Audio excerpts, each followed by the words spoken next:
Every Minecraft mob has a weakness. Some are obvious, some are significantly less so, but today I'm going to be showing you 20 of the most dangerous mobs you'll be fighting and their hidden weakness so you can take them down a lot easier. By the way, if you like this sort of video, consider subscribing with notifications turned on so you can learn more about Minecraft and its various updates, but let's start with the most common, interesting, dangerous mob because the Enderman is one a lot of people are frightened by. You see it and immediately it towers over you, it has this terrifying noise, and so what do you do about it? There's 3 easy ways you can take down the Enderman with basically no risk to yourself. The first thing is the fact that he's so tall. Part of what makes him so intimidating is this height, but he's so tall he can't go into gaps that are 2 blocks high, which means if you have these super low ceilings, you are 100% safe from an Enderman. If he comes towards you, he won't be able to get you. He can walk around all he likes, but he's not going to have access to you, and so you can just attack him safely from inside here, which is really wonderful in my opinion, and now the Enderman is gone. I mean, he's teleported away, definitely not a problem anymore, and so the second thing you can do is just stack up.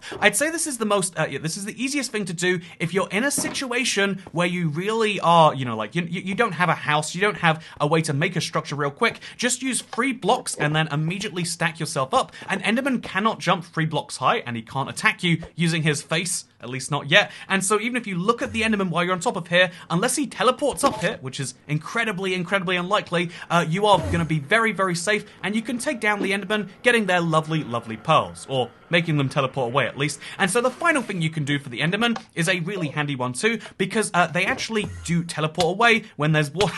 You not see? Look at this, by the way. Very terrifying, but he's already dead. So here's the most terrifying one, or the most useful one. If you are just in a hurry, you're in a panic, like I was right there, place down a water bucket and Enderman will teleport away instantly. It's really, really handy, and it works not only for the Enderman, because they, again, like if you're standing in water, the Enderman won't be able to teleport to you because they'll immediately teleport away, therefore they can't attack you, but it also will work for the Shulker. One of the Shulker's hidden weaknesses you might not know about is the fact that they absolutely hate water. In fact, water is your way to kind of protect yourself, because while you're in water, the levitation effect does not apply, which means that you can just stand here, right in the water, get your damage done, and wow, what's that? It doesn't affect me because water cancels out the effect of levitation, which is basically their only real attack. You can also use an Elytra or Ender Pearls if you're a bit further in the game, because even if they knock you into the sky, you can Ender Pearl to entirely cancel that out. One of the funniest facts about Minecraft is one of the easiest ways to prevent yourself dying of full damage is to cause yourself to fall slightly faster using an Ender Pearl. It doesn't make any sense, some might say, but I love it regardless.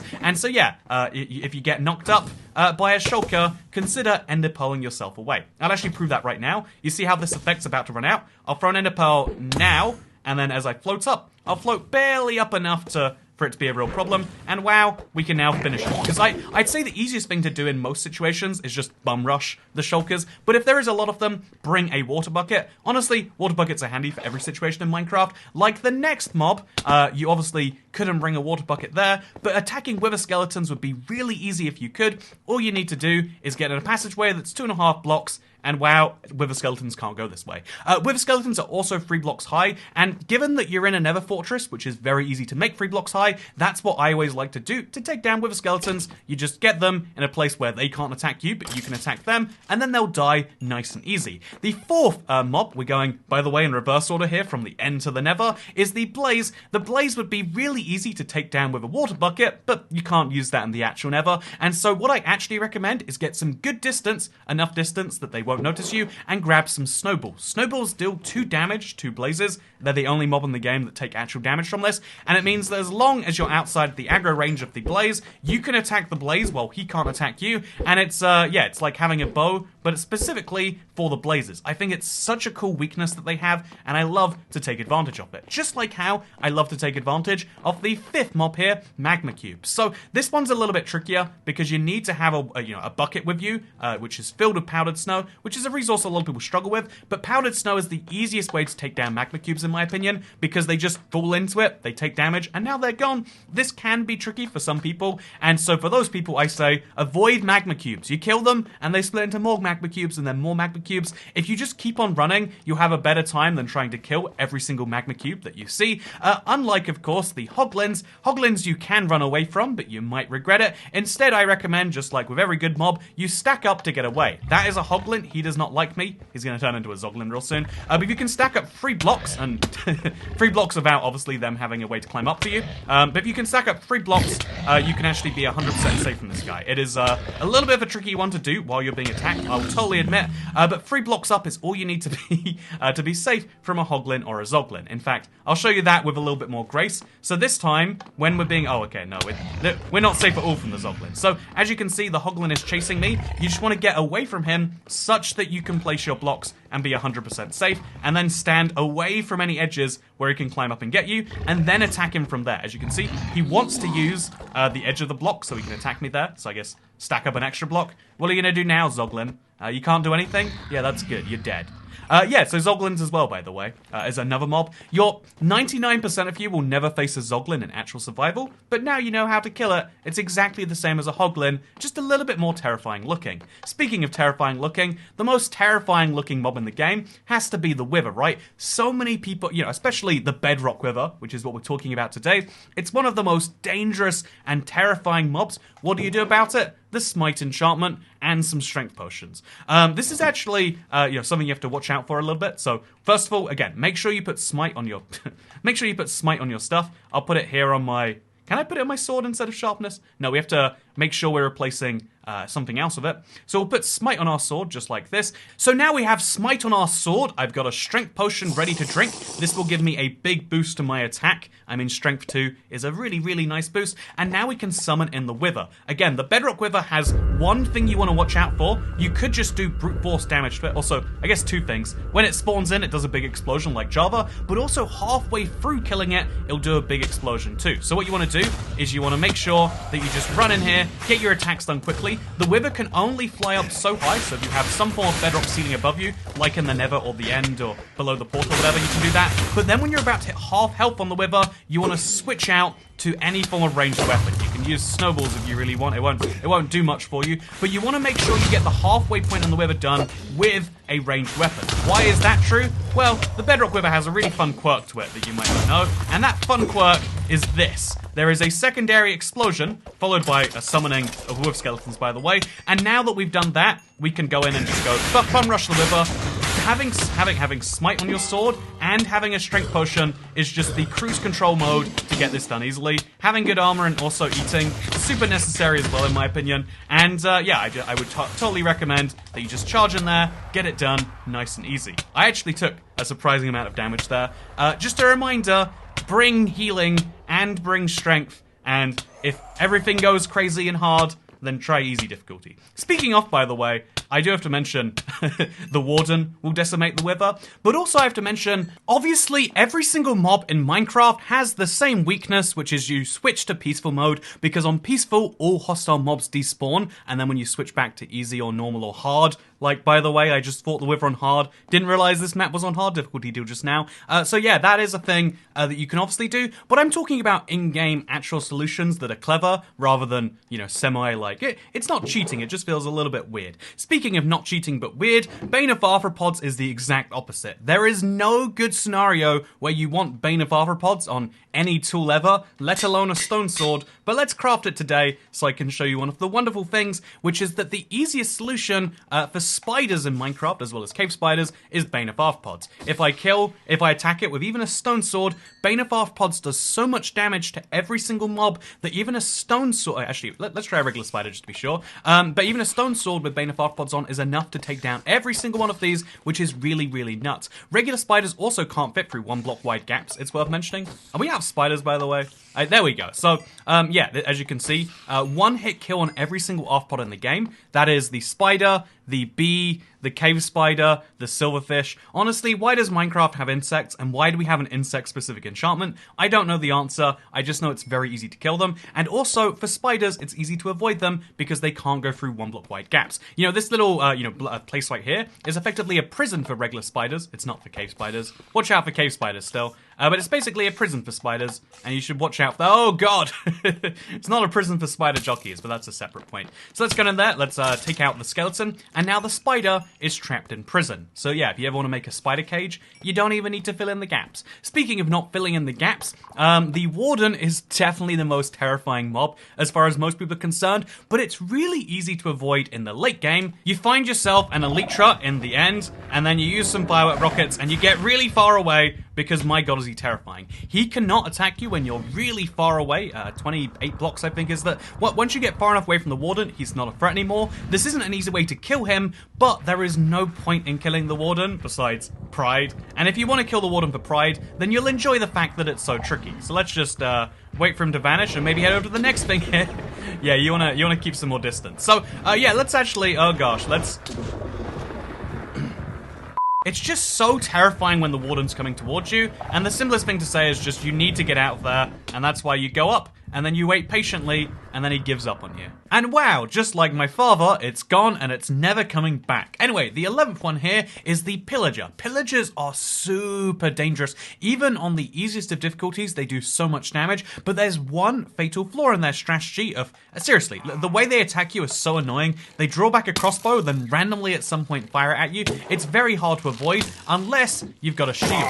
Have a shield, crouch down, and then you're entirely safe from their attacks. And even better than that, they'll fire their own arrows back to themselves. Unlike most mobs where they'll just be bounced off and you have to attack them yourself eventually, a shield alone is enough to take down an entire pillager fortress. Seriously, you don't need a weapon, you don't need any of these things, you just need to have a big blocking shield. A big blocking shield will not help you, however, against a witch, because the witch uses magic attacks. So just to prove that point right here, Ellen is going to attack me with poison, and wow, there's nothing I can do about that. So the easiest solution to this is to use range attacks, of course. If you attack from range, it goes very, very easily, but obviously you're still going to be poisoned, so this is why you need to... Wait, this is why you need a milk bucket. So yeah, if I was to drink a milk bucket right now, wow, all of my health problems would go away.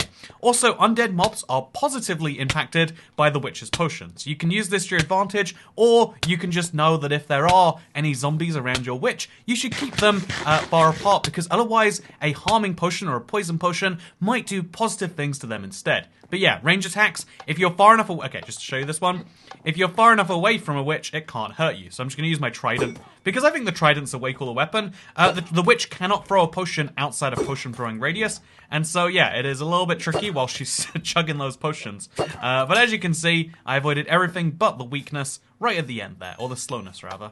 And yeah, with that said, the 13th, you know, I'm quite unlucky right now, you might say, but not as unlucky as zombies or skeletons. So the easy way around a zombie and skeleton is use smite. Smite on a weapon is very, very, very powerful. It goes without saying. However, the undead mobs, just as you can see right there. However, it is worth mentioning that positive potions will actually harm zombies. So just to show you something fun right here, if we spawn in one of these mobs, and let's say we do a little bit of damage to it, now I can finish off the mob by throwing a potion of health at it, healing me and hurting the zombie or the skeleton at the same time. So zombies and skeletons are in the same category here. I will say skeletons are obviously a lot more annoying for most people. If you are annoyed by skeletons, if you have issues with them, either smite to get up close, or if you're at a distance, use your bow, because you can attack from further ranges than any mob in Minecraft can attack you. Besides maybe the dragon, and even that's just because she flies so fast. Anyway, zombies are dumb. Anything is their weakness. I totally agree with that one. Realistically, no one's ever worried about zombies, but you might worry about skeletons, and that's why you need smite. Sharpness swords are great for things like the creeper. For real, look at this, by the way. Can one-hit KO a creeper with a Sharpness 5 Netherite sword, but let's just assume that you don't have a Sharpness 5 Netherite sword, or you wouldn't need to know the creeper's weakness. So, yeah, if you are a if you are playing on Bedrock, one of the things you can do is you can just spam hit the creeper. Attack the creeper 3 times with an iron sword, and the creeper is dead. So 1, 2, 3. As you can see, everything's wonderful. But the other secret to the creeper's weakness is that actually the creeper dies when it explodes to try and hurt you. Obviously, Obviously, it does a lot of damage to you unless you run through the creeper, activating the explosion and being just at the edge of its blast radius. If you're curious what that looks like, I'll sprint through it right now. I'll take, what is that, a heart of damage, maybe 2 hearts at the very most on hard difficulty of no armor. But as you can see, everything is fine and the creeper is now gone. Killing creepers is often best done by letting them explode, because not only do they explode and go away themselves, but they'll explode and attack other mobs at the same time. Actually, wait, let's prove that one. Let's combine, a zombie over here with the creeper. So I don't want to kill the zombie. Let's just say that I'm being attacked by a lot of zombies. I'm kind of panicking right now, and then I see a creeper at the same time. What do I do about both these mobs combined? It can be really, really good to get the creeper in front of the zombie, let the creeper do his damage, and then finish him off yourself. It's or even just let 2 creepers blow him up. Creepers will blow up other creepers as well, and I think that's really handy. Actually, wait, I want to show you that. Sorry, this is meant to be a linear video, but I'm sticking with it this way. So here's a creeper, and here's another creeper, right? We got 2 creepers, and wow, they sure are terrifying, aren't they not? But as you can see, creeper damage affects other creepers, which means this guy can now be killed with a single hit much, much easier. So use creepers to damage creepers. It's a good idea. Also, if they're in water, they don't damage blocks around them, so that's how you protect the world, if you didn't know that one. So yeah, with the next one, we got the Iron Golem. Pro tip, just build. Like with everything else in Minecraft, if you are 3 blocks above it, there's basically nothing it can do without ranged attacks. This is an Iron Golem, this is me running away from an Iron Golem, and this is me having 3 blocks in the sky. Okay, well, clearly not. And this is me having 3 blocks in the sky from which the Iron Golem can't get me. At this point, I can literally punch the Golem with a carrot, and no matter what I do to him, as long as I don't go more than 1 block down, I'm going to be entirely fine. So yeah, I totally recommend just get, even if you've got an Iron Sword or a wooden sword or whatever it is, you can deal damage to the Iron Golem this way. Or, like with every other mob on this list, if you attack it from a ranged distance, it can't do anything about it. For real, if there's an Iron Golem coming after you, because, let's just say you don't like Iron Golems, then all you have to do is get to a space where he can't come through, i.e. less than a 2x3 gap. Well, I misjudged that angle right there. And yeah, you can attack this guy from a distance over and over again, and as long as you don't let him get within melee range, he won't melee attack you, surprisingly enough. And it's a really fun fight, in my opinion, to do it with a trident. Honestly, the trident is the most fun weapon. We can all agree on that, right? It's always impractical sometimes. Put loyalty on this thing, and you have a good time. So now that you're like, oh god, what if he gets me? This is where you stack yourself up, and you can finish it up the normal way. Or finish him with a range attack. It's up to you. It's a lot of fun either way, and yeah, it's very beautiful. Speaking of beautiful, the next mob here is the Evoker. The Evoker has a really interesting attack, which is this weird spike thing that exists nowhere else. They can also fire off Vexes, but basically, the Evoker has a big weakness in that this attack only goes in one direction every few seconds. If you can dodge one of these attacks, you'll be fine, because you can just charge in and finish off the Evoker. You might say, oh, that's because you had this Netherite sword. If I show you the Iron Sword, the more fair example, we dodge one of these attacks, and then we run in there, and we do the exact same thing. It just takes 4 hits instead of 3. Now I have 2 totems of undying. Look at that. I'm ready. I'm back with my full Let's Play gear all of a sudden, as we move into the 18th one here, because Guardians, obviously, the easiest way to kill them is if you got rid of water. Do you have any sponges lying around? If not, you should. But if you have some sponges, you can just drain away the water, and then any Guardians that are lying around will start to choke to death. That's the easiest way to get rid of Guardians. The other easiest way to get rid of Guardians is just to make sure you have no line of sight between you and it. Guardians have a magical laser beam attack, as you can see, but it only works when there's a direct line of sight. So yeah, that's a pro tip right there. Also, other pro tip is getting close to them might be hard. They do damage to you back, so using range attacks is great, but regular range attacks don't work. You usually are going to want to have a trident to throw at these guys instead. So as you can see right here, every time you see that laser beam getting strong, just kind of get away from the Guardian. Just let it happen, and then you can use a trident, because a trident will go through water with the exact same speed and damage, and will allow you to take out the Guardian a lot easier than you could with a bow and arrow. Seriously, bows and arrows, they suck pretty bad for this sort of thing. Anyway, with that said, the 19th and perhaps most important one here is silverfish. They're such a big problem, both in real life and in Minecraft, and so my pro tip is to kill them with fire. If silverfish spawn, make sure they die in a big, painful fire. Or more seriously, make sure you have an iron sword or above when you attack a silverfish. Don't attack a silverfish with a diamond shovel. I know this is the best tool in Minecraft, but if you attack a silverfish with anything less than an iron sword or a stone sword and a critical hit, then the silverfish will put out its alert attack, and every other silverfish in the vicinity will come and attack you. So that is our 19th mob. You might be saying, wait, where's the 20th? The 20th is the most fearsome mob of them all. I know you're thinking about it right now. You're like, oh god, this is going to be a big one if it doesn't even have an area. But when it comes to killing the bat in Minecraft, perhaps the most scary of all of them, the best thing you can do is the moment you hear a bat noise, you run away. You run away as fast as you can. There's no killing the bat. It is unstoppable, and no one even knows what a bat drops. It is, if you try to look up what the reward for killing a bat is, it's unknown because that's just how darn good they are. But more seriously, jokes aside, I hope you all enjoyed this video. I hope you found it interesting. Again, it's been like 5 or 6 years since I made the original version of this video. A lot of things have changed about various mobs, and I hope that you found it interesting to learn more about this stuff. I also, I decided not to go for a few things like, you know, everyone should know that knockback on a creeper is good. I decided to try and give as low-tech solutions as I could, so that way if you're starting a new world, you should be able to do basically all of these from scratch, besides smite or sharpness, which, you know, that will help you out a lot too. But speaking of being helped out a lot, thank you for watching. I hope you all enjoyed, because I'll see you in the next one. Goodbye.